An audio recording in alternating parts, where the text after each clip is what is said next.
Hey YouTube, Selkiel here, and I've made some videos in the past talking about the Planck length and how it is the smallest distance possible in the universe, 1.6 times 10 to the negative 35 meters, which is 6.25 septillion times smaller than even the smallest atom, which is hydrogen. And this is obviously the smallest size, and you can't see anything smaller than it. But why is this? Well, the reason has to do with black holes.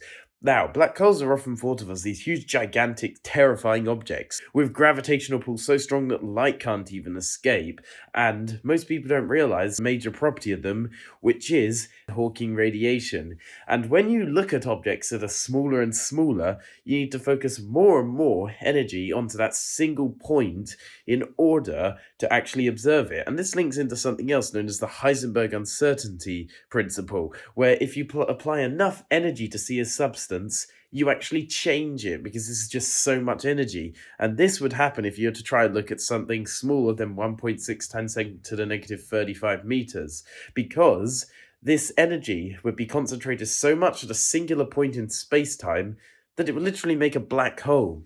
An incredibly tiny black hole, of course, but still an ever-present black hole. This is known as a Kugelblitz, a special type of black hole formed through incredibly dense concentrations of energy.